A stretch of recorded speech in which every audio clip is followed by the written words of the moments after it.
Terima kasih Anda masih menyaksikan Kompas Petang. Terpidana mati kasus penyelundupan 2,6 kg heroin, Mary Jane Veloso merespons rencana pemindahannya dari Indonesia ke Filipina.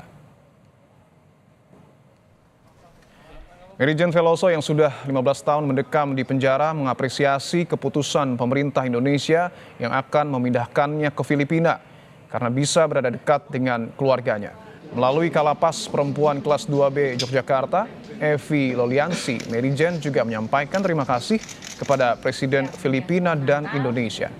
Rencananya di minggu depan itu ada Natal bersama dari luar.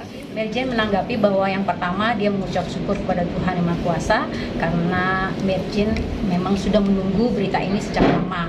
Karena sudah kurang lebih selama 15 tahun dan juga mengucap syukur dan terima kasih kepada semua orang yang sudah membantu berusaha agar Mary Jane bisa kembali ke negaranya dan berkumpul dengan keluarga, dan terutama juga kepada Presiden Indonesia dan Presiden Filipina, kemudian dengan Pak Menteri, dalam hal ini Menteri Menko Kumham dan Imipas yang sudah dipakai Tuhan untuk menjadi perantara doa-doanya sehingga harapan Mary Jane untuk bisa kembali ke negaranya itu bisa terkabul. Sementara itu, pakar hukum internasional menilai rencana pemindahan terpidana mati Mary Jane rumit. Selain tidak ada aturan yang detail mengenai pemindahan tahanan, permohonan gerasi atas Mary Jane pun belum dikabulkan. Pada masa pemerintahan Joko Widodo, permohonan gerasi ditolak. Pemerintah Filipina harus menghormati putusan hukum Indonesia atas vonis mati Mary Jane. Hikmahanto khawatir kedaulatan hukum Indonesia akan terganggu dan jangan sampai ada permintaan serupa dari negara lain dan berpotensi mengusik kedaulatan hukum. Apakah Filipina sebagai sebuah negara yang sudah menghapuskan hukuman mati bisa menjalankan atau menghormati dalam konteks menjalankan putusan hukuman mati itu di Filipina? Tentu mengirim kembali Mary Jane ke Filipina atas dasar kesepakatan yang dibuat oleh Presiden Prabowo dengan Presiden Marcos itu merupakan hal yang sah-sah saja.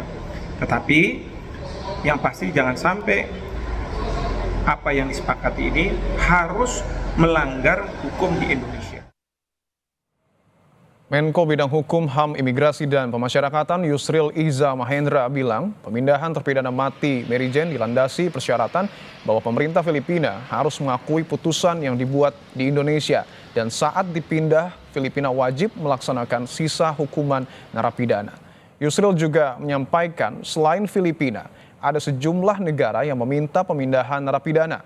Atas kebijakan ini, Yusril bilang hal serupa juga dapat dilakukan untuk WNI yang menjadi tahanan di luar negeri. Dikembalikan ke Filipina adalah kewenangan dari Presiden Marcos untuk memberikan gerasi. Misalnya akan diberi gerasi seumur hidup, ya.